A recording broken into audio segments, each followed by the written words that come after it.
Hey everybody, how's it going? Thanks for joining me this afternoon. I am Auron MacIntyre. Hope you're having a happy Friday. I want to talk to you about a couple things today. I want to dive into the fact that the conservative movement is having a bit of an identity crisis. There are multiple kind of legacy positions left over from bygone eras of the Republican Party and the conservative movement that I think are still hindering the conservative movement today, are holding it back from being able to really take advantage and make some wins and make some important gains, and importantly work for the good of the people that it is supposed to be working for. And I want to dive into what I think those are. I'm also going to talk to you about a new bill in Florida that has a lot of people on the internet very angry. Why are so many of these people claiming that a bill that is set to protect children will actually target LGBTQ plus people? I'll talk about all that in just a second. But before I do, let me tell you about the incredibly important duty that you have, the moral duty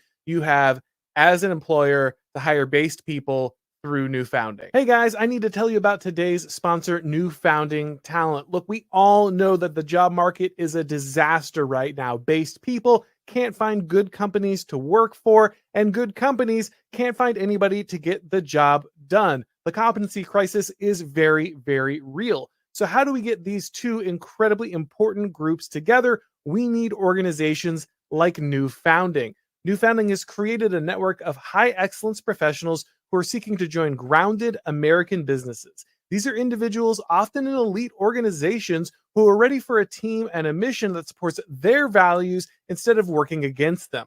Aligned companies are already using this network to hire high trust, exceptional individuals who can match the culture and mission of their teams. So if you're looking for better employees to build a better world, you need to go ahead and apply for access to the New Founding Talent Network at newfounding.com/talent. You'll get connected with candidates who will build your business. That's newfounding.com/talent. Check it out today. All right. So, like I said, I think that the conservative movement has an identity crisis. And I want to be clear, there's a couple of things happening. First, we have the GOP proper, we have the mainstream Republican Party. Then we have conservatives in general, the idea of the movement of conservatism, which does not always agree with things that are very popular inside the Republican Party. And then I think we have what is an emergent new right. And we can say that all of these things are kind of nested inside of each other. So be aware that as I talk about this, some of these terms will be used interchangeably, but some of these arguments only apply to particular segments of kind of these three pieces of what is emerging on the right wing. And I'll try to specify specifically, well, I said specifically twice, but I'll try to specify when this applies to the different groups, when it doesn't apply to all of them. So the first thing I want to talk about is the issue of conservative ideas, or really in this case, more Republican ideas about economic freedom versus the ideas of family formation. This is actually one of my first videos I ever did on the channel. I talked about this in a video called the Ben Shapiro paradox. You can go back and check that out if you want to see it. But basically, the first identity crisis that the conservative movement has is its kind of marriage to the idea of complete laissez-faire economics, complete hands-off economics, that you should be pursuing money at every moment, and that should be the driving force at every moment, and that's okay. That's the way that we should exist as Americans. But also, we should have thriving families. We should have vibrant families, and those families are critical to kind of the continuation of our nation, and building up our population, and having, transmitting our values and traditions. These things are at odds. This is a contradictory thing. Not that every part of economic freedom is incompatible with family. I'm not saying that. Obviously, there are cases in which these things are very compatible. However, this idea of prioritizing economic freedom or economic growth at any price has really cost us a lot of things. We see a heavy investment in this generationally as well. I talked about this a little bit in a couple days ago in my "You're the Boomer Now" stream, but I explained, one of the things that a lot of people give the boomers, a lot of guff about, and rightly so, is the fact that they focus more on their own economic aggrandizement, assuming that that would take care of their children as well. The fact that they could make money and that they could go ahead and have all of the wealth and all the material benefits that they wanted, all of the miracles of progress that they desired. Well, that would work for them, and because it worked for them, that would work for their kids, and so on and so on. And so there's kind of this mentality that, well, if I got mine, then my kids will be able to get theirs, and I don't really need to worry about kind of any other continuity or duty I have to different generations. And this is a general attitude that does pervade a lot of the conservative movement. Now, don't get me wrong, go out and do the thing on your own, like put the maximum effort in and take initiative is good individual advice. Jordan Peterson's clean up your room advice is actually really good individual advice. It's a good piece of advice to give to somebody on that one-to-one level. However, it's not good societal advice. Actually, you don't want every person to have to fight for every single thing in their lives. That's because most people won't be able to do it. That's not actually a good way to ensure that your family does well, that your community does well, that the posterity that the Constitution talks about will actually flourish. You actually want to go ahead and invest in systems that will take care of families and encourage them to grow. We can see this in a couple different areas. So, for instance, as an example here, one of the things that is often said by conservatives is, well, you have to pull yourself up by your own bootstraps. So you need to go out there and make your own money, and you have to take your own opportunities, and you have to be willing to go out and travel to wherever jobs are. Wherever jobs happen to be, that's where you need to go, and you have to make your own way. And that sounds good, right? That feels like the pioneering advice. That feels like the spirit that forged the West and conquered conquered the Western territories in the United States and settled them and turned them into civilization. That sounds like that at first, but what you realize is that actually, well, there's not a lot of frontier anymore. We're not exactly conquering frontier in the way that we had before. It's not really the same process. And on top of that, the constant emphasis on economic mobility is not actually good for communities. It makes it very difficult for people to set down roots. One of the things that helps people have families is being near their own family, having the free child care and the assistance that comes with an extended family in the area, being able to rely on grandparents and uncles and aunts and cousins and a network of people that actually help you in a community. Those are the kinds of things that make a 2 kid family into a 4 kid family. It's the kind of things that make a 0 kid family into a 2 kid family. The fact that you have that built in, that you're not going to have to pay an exorbitant amount for childcare if something is going on, that you're not going to have to pay an exorbitant amount for education because there are good options in your community, because you are staying inside a community where you have roots. That's really critical. The same is true, of course, for passing on religious traditions and all these things. If you're constantly moving and chasing economic opportunities and looking for new jobs because that's the American spirit and that's what conservatives say to do, well, that means that you're not actually staying in the same place and investing heavily in institutions like churches or community organizations or civic organizations that would help out parents or families, people who are having a tough time. If you want to reduce, you want to talk about the problem of big government and big government programs, well, a lot of those big government programs exist because they're backfilling a lot of the things that these stable communities used to do. When you have a continuity from one generation to the next, when you have families taking care of each other going back hundreds of years, it's hard to leave somebody on a park bench. If it's some random junkie, then no one takes care of them and no one makes sure that they have a warm meal and no one makes sure that they get off of their drugs. But if you have a close-knit community where everybody knows that actually that's John's brother and John's family has been here for 200 years and we've all grown up next to him and we can't leave that guy here. And actually, it's to the great shame of John's family in the first place that they would let a relative sleep out like this and be addicted to a drug like this. Like, that level of agency, that level of having some kind of responsibility to each other, that's the kind of thing that keeps the government from having to step in. But you can't have that if you're also talking about constant economic mobility. And again, Republicans, the right, conservatives have often very much been against protectionism. They said we can't have protection of our industries. We can't have protections of our communities. Creative destruction. If economics comes in and hollows out your country and ships your job overseas, well, rough. Just move to something else. Learn to code. Right. Go do something else. Move somewhere else. But of course, that's the kind of stuff that devastates families. It devastates communities. It's what turns the middle of your rust belt into a ghost town. And this is something that is directly at odds with the conservative ethos of having strong families, having family formation. You have to pick and choose. You can't tell people, oh well, you can just travel anywhere, you have to go after jobs all the time, but also, if you shouldn't rely on the government for any of this stuff. You have to give people a functional social structure if you want them to be able to plug in and invest. And if you don't do that, then they're going to fall back on the government, because nobody is completely independent, especially when you start talking about families, when you start talking and you start expanding beyond just this kind of Ayn Rand hyper independent single person who never has kids, never has families, goes out and does whatever they want. Once you start actually looking as at family units rather than just looking at the individual, you realize that this stuff is critical.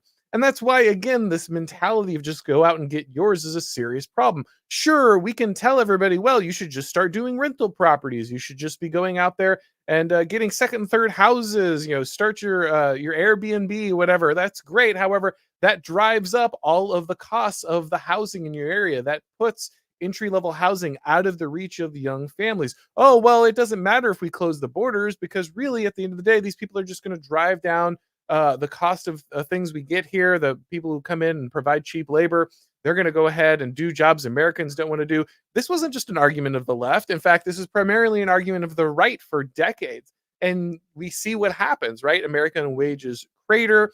The price of goods goes up. Things like food, things like medical care, things like education, things like housing, they skyrocket up because of the boom of immigrants coming in, and this all hurts the people who live here. And this is, again, just this constant clash between what conservatives say they want and what their policies actually lead to. Now, the good news is, and I think this is going to be true about a couple of these identity crisis problems, there has been a shift, right? There has been some shift in this. We have seen people start recognizing that that mass immigration isn't just like a crime problem, though it most certainly is, but that it has deleterious effects on a lot of things, including wages, including the ability of people to afford certain things that are essential for forming families. We've started to recognize the need to protect our industries. Donald Trump was widely maligned and still is by many people in the conservative movement for his protectionist ideas, but he was very popular for this reason. People are very tired of having their jobs shipped overseas. They're very tired of having their city centers hollowed out. They actually don't want to live this way, and they don't have to live this way. The options between the two parties should not just be, well, wildly degenerate people who might try to protect some of your industries, and people who care about your values in theory but don't do anything to actually protect your civilization in actual fact. And so the fact that Donald Trump is willing to shift some of those ideas and come out, that still gives him a lot of people who are opponents of his on the right. However, that is a good sign. It's good to see that more people, guys like JD Vance and others, who are moving into positions of power, are espousing those ideas. I think that that's a promising thing to resolve that identity crisis, that clash between two positions inside the Republican Party. Another one, and this is similar. This one's kind of next to what I just talked about, but is the corporatism of the right. Again, this is another promising one, because we've seen the corporations have gotten so ridiculously and left wing that now the right is starting to understand woke capital is a problem. But for a very long time, the conservative movement thought that corporations were their friends. They thought these people were on their side. They said, "Oh well, we're for free trade. We're for economic opportunity, and that's okay at any cost. And so we need to go ahead and invest in these, or at least pretend like these corporations are neutral, at least at some level. They're nominally on our side."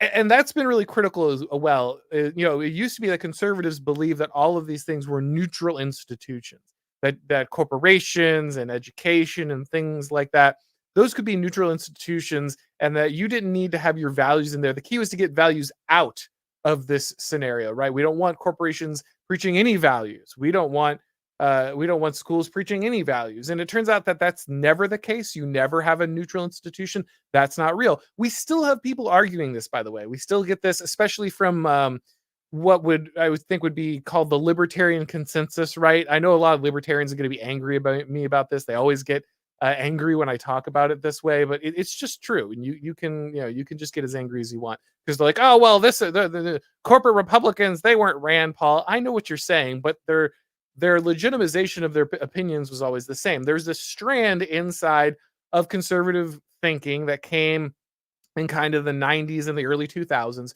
that there would be some kind of libertarian consensus, and that's how we would defeat the Democratic Party. That all the social positions of kind of the Christian right were very unpopular, and they needed to be abandoned, and you just needed lower taxes and more opportunity, and that was the way that the right would win. More free speech, more more opportunity, more freedom, freedom, freedom, freedom. This was the key to victory, right? That was a very big push in this kind of Cato Institute conservatism uh, that existed. Again, I know a lot of libertarians are going to take issue with this, but I really don't care because it's obviously an influence. Yeah, Beltway libertarians, whatever. They're taking a lot of these justifications, and they worked for a long time. And again, it looks like we're starting to step away from this a little bit, especially on the corporate side. We're starting to recognize, of course, that corporations are not our friends, that these are people who really hate us, and that a lot of, again, the corporate structures are there to impact families. When you change the way that households work, when corporations pay don't are no longer required to pay a single working parent enough wage so that their spouse can stay home, then you end up in a situation where the wife has to go to work, or both parents have to go to work to pay for everything. Every household becomes a dual income household because it has to become a dual income household. That's the only way to stay in the race. And we do this again. This is to pay for all that housing and healthcare and all these things that we hide. We say aren't really going up inside the inflation reports. All the things we conveniently leave out of inflation reports and other economic indicators to pretend like there isn't really a problem. But it's a huge problem. All the things that you need to like actually have a family are skyrocketing in costs. And part of that is the corporate structure. It's the fact that we've incentivized this two income economy, where instead of having a parent stay home and actually raise and educate the children, the two people are working so they can pay someone else to raise and educate their children, but also so they can pay for healthcare and pay for their housing and pay for everything else that's necessary, groceries and everything else that is going up. And so we need to shift that mentality that corporations were on our side, not just because they suddenly adopted woke values, but because their very structure actually created a problem for families. The fact that they were no longer held to a societal standard of providing a living that could care for an entire family. I mean, you look back, and I know TV's not real life, but the things that are kind of believable on TV just in the 1990s are insane now. Like, 80s and 90s, where some guy who was a manager at a shoe store could afford a nice house with four kids. That seems insane today, right? You need two college educated people constantly making higher and higher incomes just so you can maybe rent a decent place in many places in the United States. I mean, that's just a reality for a lot of people. And that change, again, I know TV is not real life, but you would never depict that today because it's just so absurd that no one would believe it. And the fact that corporations have played a huge role in that, along again with things like mass immigration and other critical social changes, has really shifted the mentality. Also, again, we need to think about the fact of these neutral institutions. The fact that we used to think that the conservatives could just leave things like education, and corporations and things alone, and that eventually we would just arrive at a certain level of neutrality, is just not real. And this is actually a little bit of a conflicting area between new conservatives who came over from the left and those who have been here for a while. There's a lot of people who, the kind of the I didn't leave the left left me types, the neocon cycle types that I've talked about before. They come in and like, oh, I thought I showed up and I just thought this was a party of freedom. I thought this was about free speech and live and let live and do whatever you want. And that clashes with people who are starting to realize that actually abandoning family values, abandoning tradition, abandoning all these things, all these arguments, all these culture war arguments, as people came to call them, was actually a failure. It actually didn't work very well at all. And the fact that people like Ron DeSantis and others are willing to address them is actually their strength and not their weakness. The fact that Ron DeSantis would go after a corporation like Disney and win, by the way, victory. A lot of people said he couldn't win. It wasn't possible. He did. The fact that he would be willing to do that, that's a new type of Republican. That's a new type of conservative. And there are still many in the conservative movement who are very uncomfortable, especially those who migrated over from the left and thought they were just coming around for, 90s institutional liberalism with a, coat of red paint on it, are starting to realize that actually, maybe that isn't what the conservative movement is going to be about. So that is a good shift. Hopefully that continues. I'm going to get into a few more other ways that identity crisis has impacted the Republicans or the conservative movement. Before I do, guys, let's hear from ISI. Universities today aren't just neglecting real education, they're actively undermining it, and we can't let them get away with it. America was made for an educated and engaged citizenry. The Intercollegiate Studies Institute is here to help. ISI offers programs and opportunities for conservative students across the country. ISI understands that conservatives and right of center students feel isolated on college campuses and that you're often fighting for your own reputation, dignity, and future. Through ISI, you can learn about what Russell Kirk called the permanent things, the philosophical and political teachings that shaped and made Western civilization great. ISI offers many opportunities to jumpstart your career. They have fellowships at some of the nation's top conservative publications like National Review, The American Conservative, and The College Thinker. If you're a graduate student, ISI offers funding opportunities to sponsor the next great generation of college professors. Through ISI, you can work with conservative thinkers who are making a difference. Thinkers like Chris Rufo, who currently has an ISI researcher helping him with his book. But perhaps most importantly, ISI offers college students a community of people that can help them grow. If you're a college student, ISI can help you start a student organization or a student newspaper or meet other like-minded students at their various conferences and events. ISI is here to educate the next generation of great Americans. To learn more, go to isi.org. That's isi.org. All right, guys. So back to these identity crisis issues that have plagued the Republicans and the wider conservative movement. The next one I would say is the problem of nationalism versus empire. Obviously, neoconservatism became very strong inside the right. It dominated for a very long time. There are good reasons for this. World War II, post World War II, a lot of Americans felt that it was the United States' job to protect the world from the Soviet Union. The Cold War was real. And I know that's easy to look back now and say, oh, well, obviously we were going to win that, or there was never really a threat of, of world destruction through nuclear war. But it was very, very real. And you have to take that seriously. So it's easy to look back now and say, oh, well, we didn't really need to become a global empire. We didn't really need to go out and fight these people. We didn't really need to stop communism everywhere because everything worked out. But I think that's a kind of a post hoc rationalization of a position you want to hold.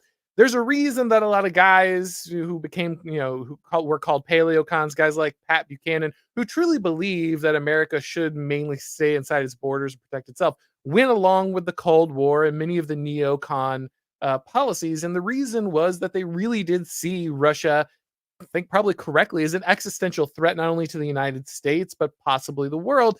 And that if there wasn't some way to strongly stand against it, there really could be a very serious threat to the American homeland.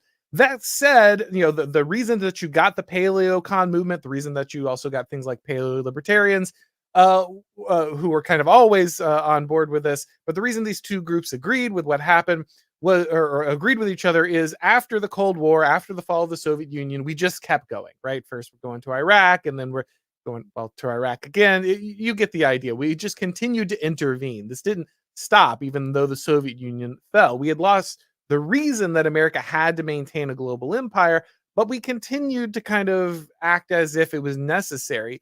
And this is understandable. There's an understandable identity crisis moment here because most Americans, particularly conservatives, really do want to be isolationist. And, I don't use that as a dirty word. I think that's just a healthy way to understand that your country should primarily be involved in its own protection, that you should primarily care about your own borders and your own safety and your own people. And the only reason you should really be involved with foreign countries or any kind of war outside of your immediate protection is if it somehow is existential, it directly impacts you and your ability to carry on as a nation. Otherwise, you should probably avoid that as much as possible.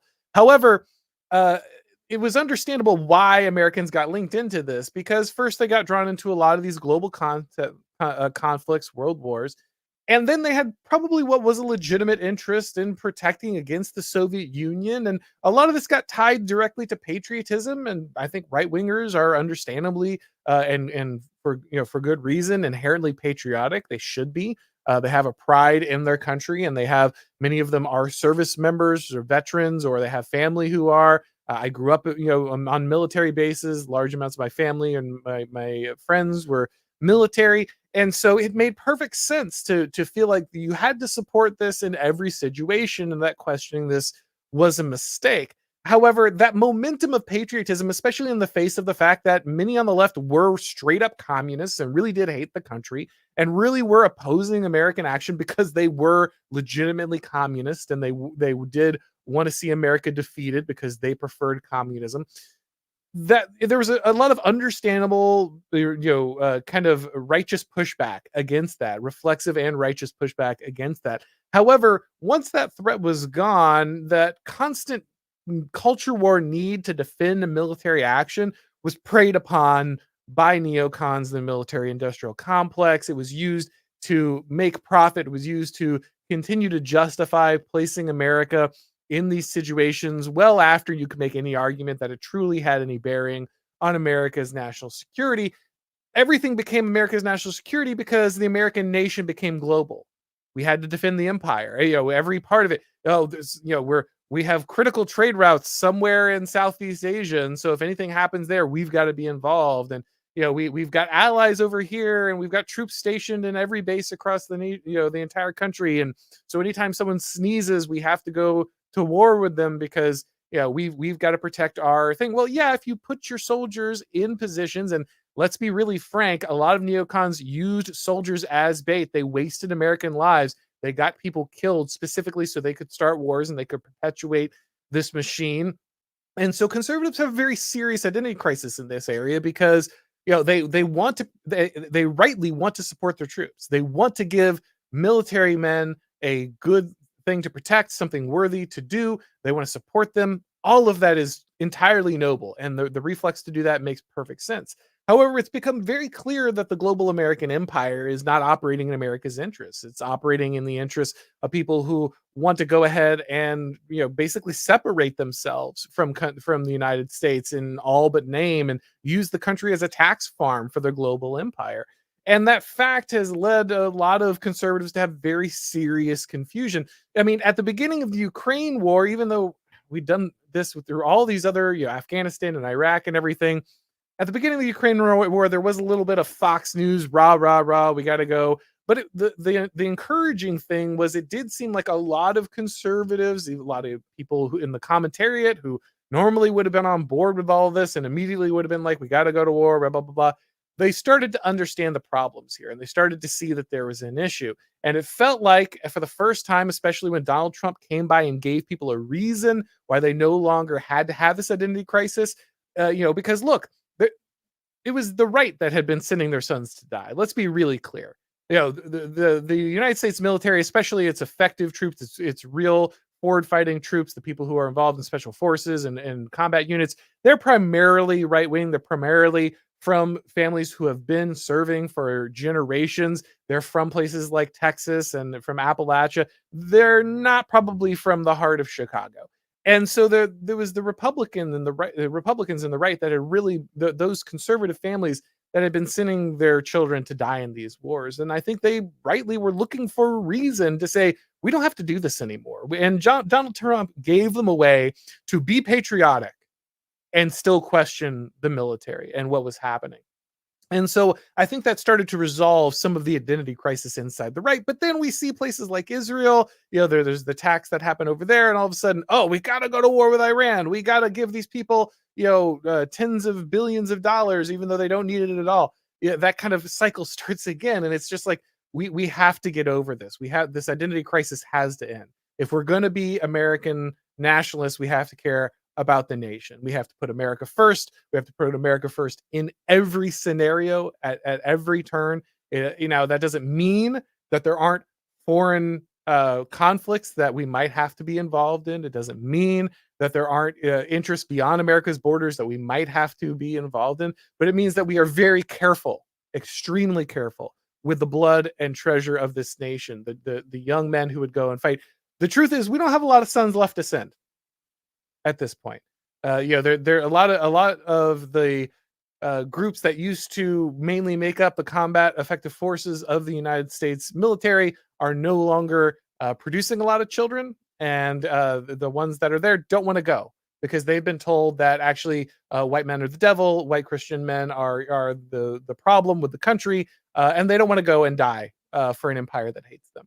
And so we're kind of seeing that occur as well. And so it's another one of those things where this identity crisis inside the right still exists. However, it is starting to wane some. We are seeing moves in the right direction. I hope those continue.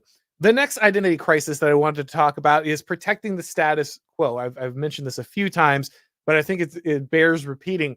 Republicans want to defend the status quo for a lot of reasons because they're part of the uniparty.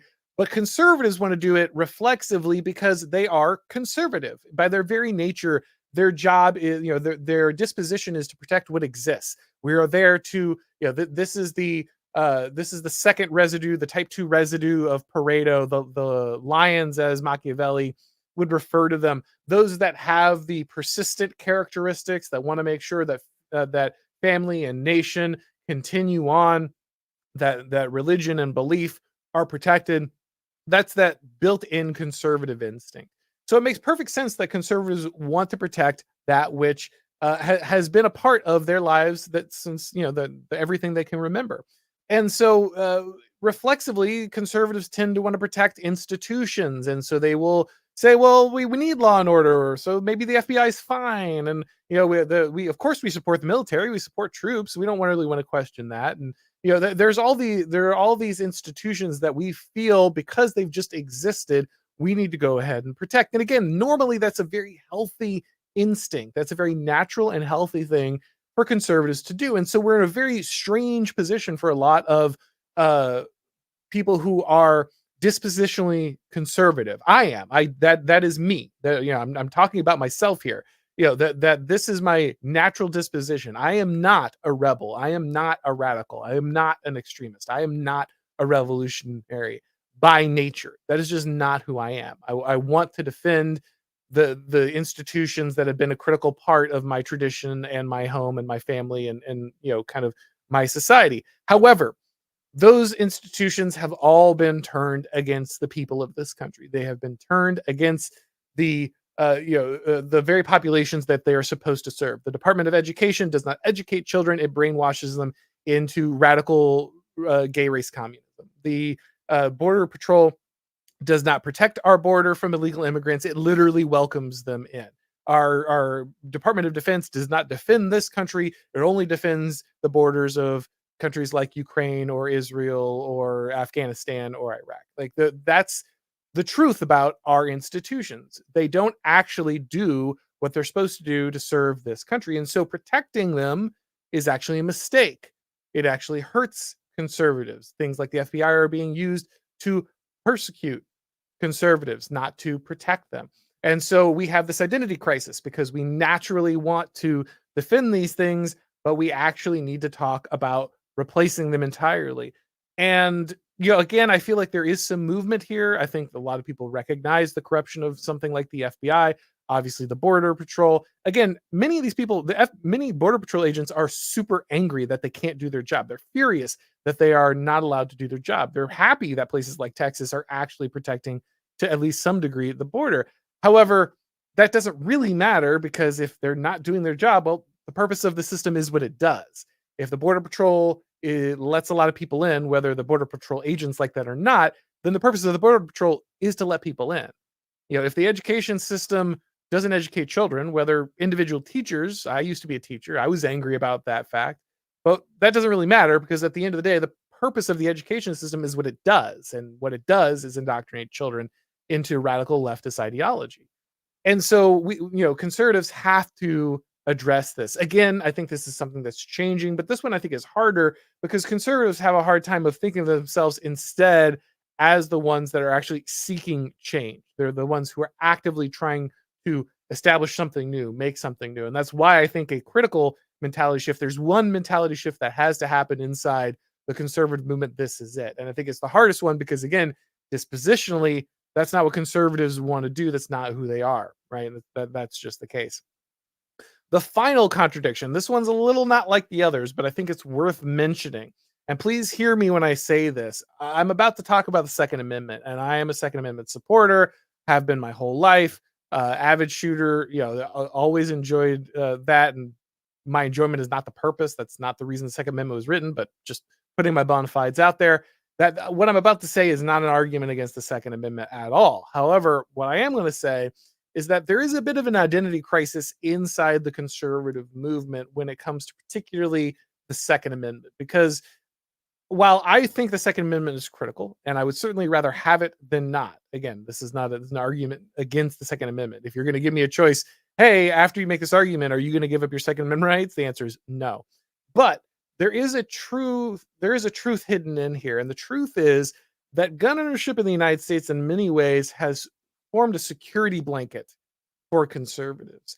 One of the things that we believe, one of the things that's part of our civic religion, and this is a really weird part of our civic religion, is that we've kind of legalized a revolution. That in the Constitution, especially really in the Declaration of Independence, but also in the Constitution through things like the Second Amendment, it's part of our idea that the people have the right to throw off a government if they choose to. If the government is not serving them, of course, like it says in the Declaration of Independence, then you need to sever those ties, you need to loose those bonds, and you need to go ahead and start your own thing, right? And we say that this is why the Second Amendment exists. You hear this all the time, from people. Well, the Second Amendment isn't there for sports shooting. It's not there for hunting. It's not even there for self-protection, though that is your right as just a Western individual from the Western tradition. However, the actual purpose most people give to the Second Amendment is the right of revolution, basically, that the people have the right to defend themselves against the government should the government become tyrannical. And that makes perfect sense. Again, it's specifically stated by guys like Thomas Jefferson, who wrote the Declaration of Independence. Many people go ahead and cite Jefferson's letter saying that the tree of liberty has to be watered by the blood of tyrants and patriots from time to time. People love to quote that. What they don't realize is actually that's not about the Revolutionary War in the United States. That letter is about a rebellion that happened later on in the United States. It was against the United States government. It was Shays' Rebellion he was talking about. And that there have been multiple rebellions in the United States, including probably the most obvious one, which would be the Civil War. And during none of those were we actually allowed to do that. It's very strange because we have this notion that we are a country that freed itself through revolution against a tyrannical king. Makes sense, right? However, we then go on to say, and of course, we always have this option. But actually, if we look at our history, we know we don't have this option at all. In fact, we regularly have failed to be able to do this. The groups that have tried it have failed, most notably, again, in the 1860s. And so it's very clear that we do not have this right and that we never did.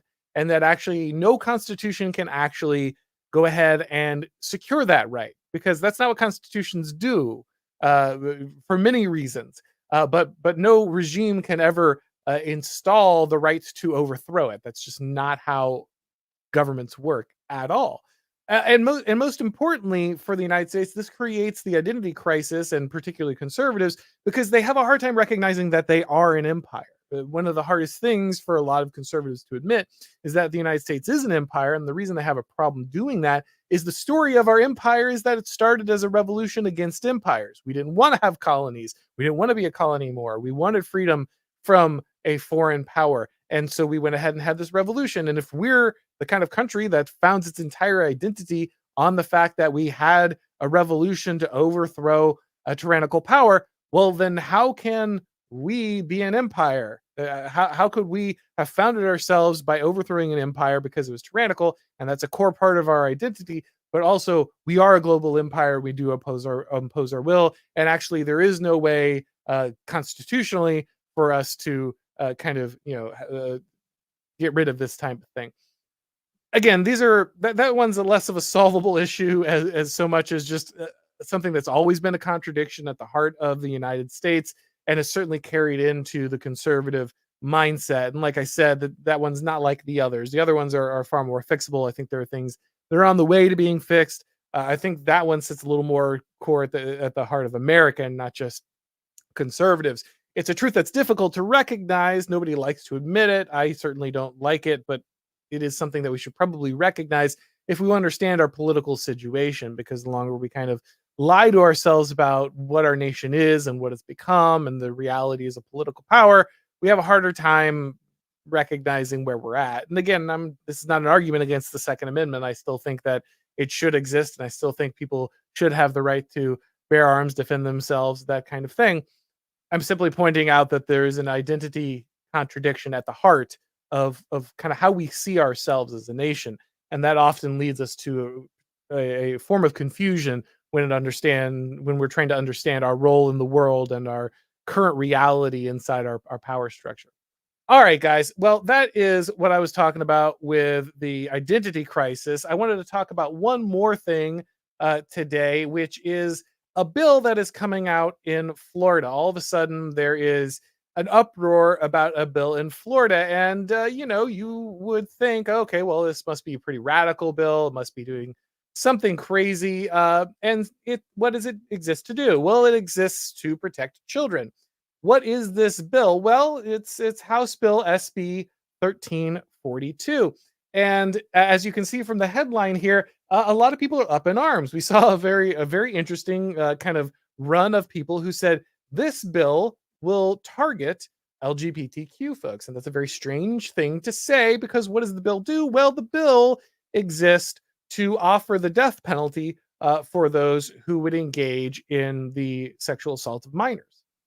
Which, good, right? Great. Like that seems really critical. Now, obviously, this article is a little older. However, the kind of controversy about this has picked back up in the news. In fact, you can find this article back on MSN. This isn't just some random article from some crazy outlet. I mean, maybe it is to some extent, but it's popping back up in major places like MSN. And the response to this bill has been, well, this could literally be, the literal death of queer and trans citizens, right? And this seems like a very strange thing to say. It seems like a very odd thing to complain about.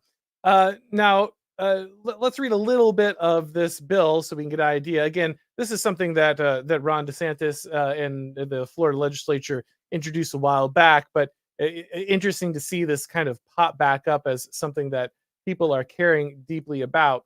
So what does it say here? Florida has somehow become an even more lethal place to live as a queer and trans American thanks to a passage of two new bills. Again, very odd thing for you, to kind of say about this bill, given kind of what it's trying to do.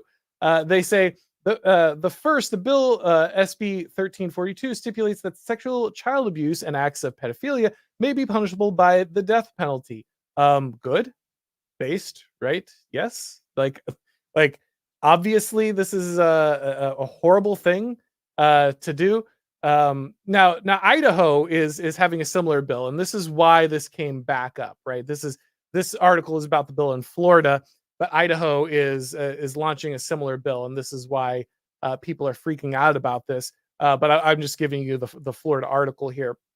But but the second bill would make it easier for a jury to send the accused to the gallows, according to Reuters bill, and allow juries to recommend the death penalty in capital cases on 8-4 vote instead of a unanimous vote. So it's interesting. I looked into this bill. If you click on the link, you can actually look into the bill. And the bill specifically talks about 12-year-olds. So to be really clear, it's people under 12 that this bill is protecting. It's not even like you can make some kind of argument about the in-betweens here. Now, I don't know if the Idaho bill has the exact same language, but very interesting that is the reason they're angry. Now, how does this affect queer people? Well, that's a good question. One does start to wonder. If you have been paying attention to what's going on in Florida this year, you'll know that Ron DeSantis is trying his best to have queer and trans citizens, as well as their allies, labeled as child abusers for simply helping trans kids get access to gender affirming healthcare. Well, that's a really interesting thing to say. What does that mean, gender affirming healthcare? Oh, you mean the mutilation of children. What you mean is they want to criminalize the mutilation of children. And more importantly, again, here, under 12. So obviously, I don't think that there's a valid argument to say that over 12, this becomes okay. In fact, this should be banned for everyone. This should not exist for children or adults. This is not medical care. This is mutilation, and we should not have ritual mutilation practiced on anyone, particularly on children. But this bill is specifically protecting those 11 and under, and so you can't even make the case that, oh well, people can consent to this, or even that the child can consent or has some idea of their gender.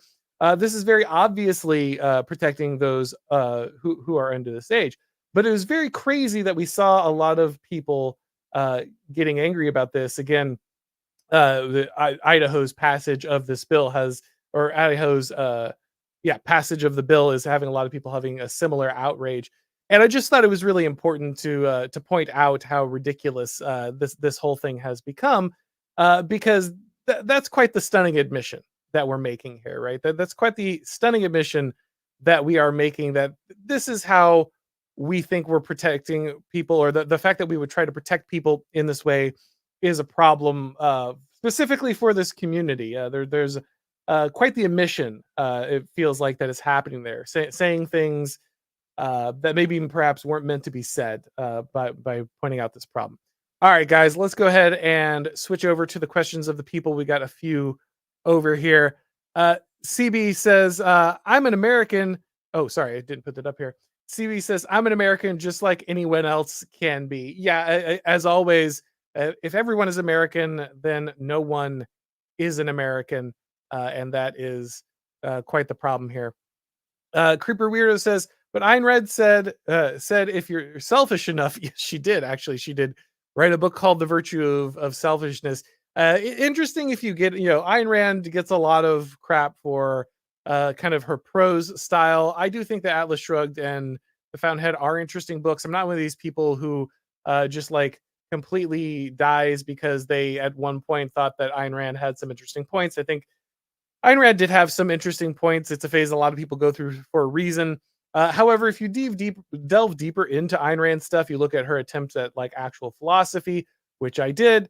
You can kind of see how quickly those things fall apart. It's pretty ugly, actually, once you start looking at this. Let's see. Let's move on. Deuce Boogaloo says, Auron, you have it backwards. The state isn't backfilling community services. It's having these programs eviscerated, but every institution between the individual and the state. Hop refers to this as progressive decivilization. Yes, I know exactly what you're talking about. In fact, Hop is borrowing that again from Bertrand de Juvenal. So that's not new to Hop. It's Bertrand de Juvenal. Yeah, to be clear, this is a symbiotic relationship, right? Now, you can say, and I'm going to say, this is my problem with a lot of libertarians, including Hop. I think Hop is right about a lot. I respect Hop more than most libertarian thinkers, especially again because he's drawing from Bertrand de Juvenal. But a lot of people just want to be like the state, the state, the state. The state is the only problem here, and if it wasn't for the state, this wouldn't happen. Well, that's true to some extent, because the only reason you can unload some of these burdens is the fact that a large state exists. However, I don't think that it's fair to say that this is solely an issue of the state. people are making this decision, and when they're given the option, they will go ahead and cede this over. So the fact that the option exists at all from the state is a big part of the problem. However, I think it's wrong to not understand that this is a community problem as well. And I think that yes, it does get pushed down by the state. They want this to happen.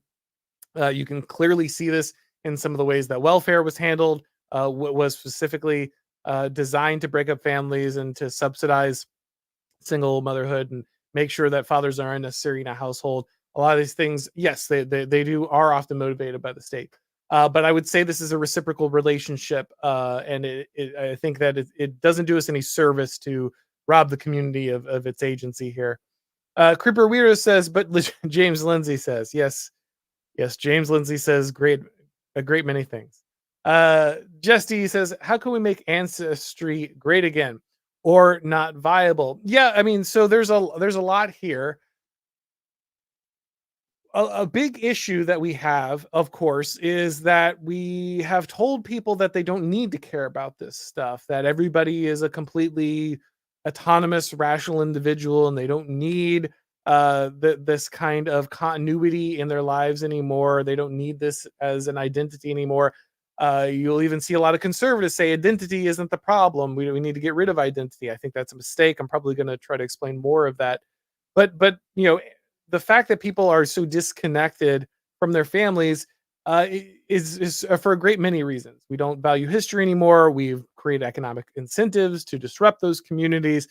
You're simply not going to be interested in your ancestry if you don't know your grandparents, if you don't know your aunts and uncles, if you're not living in a town or an area where your family has deep ties because that was the building that your family built 100 years ago, or that was where your great great grandmother met your great great grandfather, and that's the whole reason you exist. Like, if you're not in a place, if you don't have the people in a place, then ancestry will eventually lose itself. People still trace their ancestry to some degree, but as people move from country to country or state to state, and the more you move and the more often you shift, just the less likely you're able to be able to continue those things. Can we make it great again? Can we rebuild those connections? Well, intentionally, you can do so, right? I think at the individual level, you can, but as a society, that's going to require us to, I think, probably make some sacrifices that I don't think currently we're willing to make. And so that means that, until certain things break down and until certain realities just remove economic mobility, and until, we are more intentional about the necessity to go ahead and, have this structure, have this community, understand that is as necessary for human flourishing as a good healthcare or a recurring calorie count. Until we recognize those things and we make the effort to preserve them, I don't think they're going to happen. Is it viable? I think it will eventually be, but is it coming anytime soon? Probably not. Matt Greedier says, wife and I just had our first baby. Congratulations. We live 5 hours from our family. We decided to move back home. Turns out our family is very important unless you want to send your kid to daycare. I'd rather die. Remote work makes that possible. And that is the good news, actually, right? Is that remote work does open up a whole new set of opportunities. Usually, technology has been a detriment to this, but the remote work thing is a great opportunity for people who do want to keep themselves within striking distance of the family, want to stay in more conservative communities, don't want to move to blue cities. It does allow that, and the fact that you're willing to make that sacrifice for your family says a lot, and good for you. And I think that you're right, that those things are important. Of course, that relies on families that think that that is part of their duty. And now most grandparents will take care of the grandchildren if you ask them enough. But there is a reciprocal duty that has to exist. You can make the sacrifice to try to live next to your family, but if the community and the family don't feel like they need to go out of their way to help each other, then it doesn't really matter. And so I'm glad that you're making that decision. I think that and again, congratulations on your child, and I think that's important that you're putting yourself in that situation where you don't have to rely on strangers to take care of your kid. But obviously, this is only an option if we make it so that communities can continue to exist next to each other. Remote work is a nice way around that, but not everybody has a laptop job, right? Not everybody can make that choice, and so we need to be able to build communities that allow it for everybody, not just for people who happen to have that technological mobility in their community. Creeper Weirdo, you literally game ending trans people. Oh, okay, yes. Yeah, again, the thing that everyone is screaming, and that's it's just amazing how that has become the reason that, the government has to compel speech, the government has to, allow, not protect children is so that, this one micro community cannot, can feel safe. It turns out that actually, you can't let people make that argument constantly, or they will just destroy your civilization. Life of Brian says, Jacobin Mariel crusades have always been discordant with the right and much more consistent with the left ideology. Illegal alien mercenaries are nigh. All right, man. Thank you very much, guys. I appreciate everybody for coming by. If this is your first time here, of course, please make sure to go ahead and subscribe to this channel. Make sure that you go ahead and click the bell, turn on the notifications, everything you need to do to make sure that you can go ahead and catch these streams when they happen. And of course, if you would like to get these broadcasts as podcasts, make sure you go ahead and subscribe to the Auron MacIntyre Show on your favorite podcast platform. Hope you guys have a great weekend, and as always, I will talk to you next time.